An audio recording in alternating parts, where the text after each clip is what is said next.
Life's all about bouncing back, right? When you're down, you got to pick yourself up, dust yourself off, and get back out there. The Mariners were no-hit 2 days ago by Orioles pitcher John Means. Tonight, Seattle looks to bounce back against the Texas Rangers. Here we go to Globe Life Field in Arlington, Texas. Top of the second, Rangers up 2-0. Dylan Moore says no more to the Rangers' 2-0 lead. That home run right there, a wall scraper from Moore. That brings the game tied at 2 apiece. That's Moore's third home run of the season. Here we go, top of the fourth, Rangers up a pair again. J.P. Crawford with an absolute missile to right field. Folks, no fans were hurt in the making of this highlight. That ties the game at 4 apiece, and here in the top of the seventh, Mitch Haniger, he squeaks one through left field. Taylor Trammell, he's going to come around and score from second base. The Mariners now take their first lead of the game, 5-4. Bottom of the ninth, runner on second base, and Kendall Graveman, he shuts the door on the Rangers. He gets his fourth save of the season. He's 4 for 4 on save opportunities this year. The Mariners bounce back and win the first game of their series with the Rangers. Coming into the night, the Seattle Mariners have been no-hit 5 times in the team's history and were only 1-4 in bounce-back games. After the bounce-back win tonight, the Mariners are 18-15 on the year, even with the 8th worst offense in Major League Baseball. Here we go. We're going to start with the Ducks, a 7 seed. They're taking on 2 seed Iowa and Big Ten Player of the Year Luka Garza. Just before the end of the first half, LJ Figueroa from deep. He was 5 for 9 from 3. He had 21 points. And then here's Chris Duarte. He can do it all. Here's Duarte throwing it down. He had a team-high 23 points, 7 assists. The Oregon Ducks move on to the Sweet 16 to face 6 seed USC.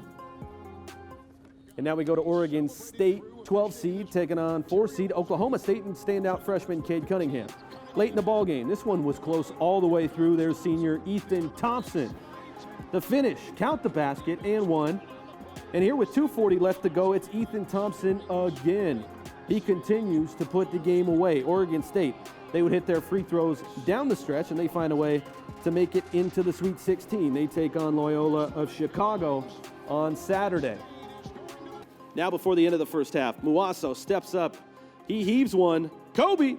That's a 67-yard touchdown pass to Ontario Latin Henley down in Peoria. Let's see how high James Paxton can count on his first trip back to the mound in a Mariners uniform. There's 3 strikeouts. There's 4. And now we've got 5. That's lefty on lefty crime. That's not fair. I was a lefty growing up.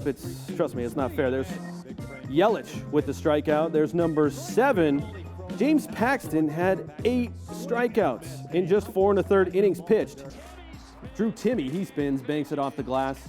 Here with 8.5 to go, Corey Kispert from deep.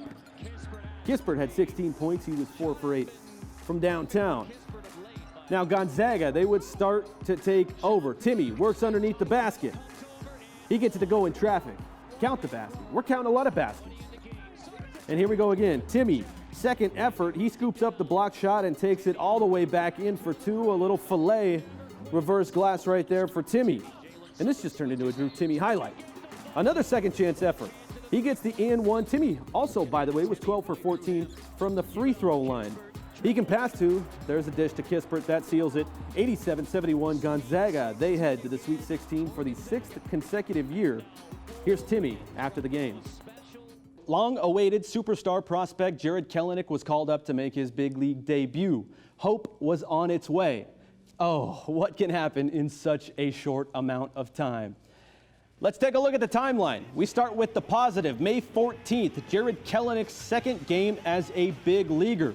He was 3 for 4 with 2 doubles, and he had his first big league hit, which was his first big league home run.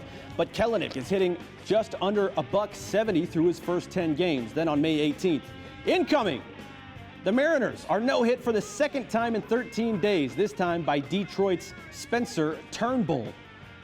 And then the next day, some more positive. Kyle Seager, a dispensary's worth, a 420-foot shot to right field. That breaks Nelson Cruz's franchise record of 83 home runs at the team's home ballpark.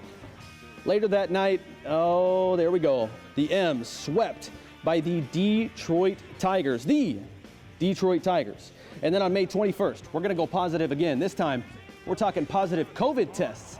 A Seattle player tested positive for COVID-19, which caused 4 relievers to go through MLB's quarantine protocols. A depleted bullpen versus a top 10 offense? Yeah, no biggie. Padres 16, Mariners 1. There's that angry bat flip again. May 23rd, the Padres, they sweep the Seattle Mariners. That's 6 straight losses for the M's. To make matters worse, they have now the worst team batting average in Major League Baseball. Let's have some more fun here. Why not?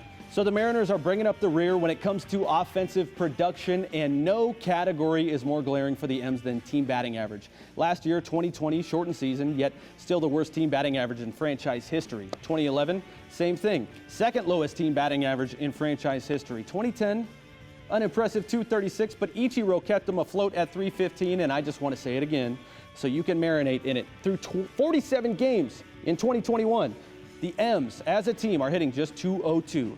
Scott Service, though, sounds hopeful the team can right the ship.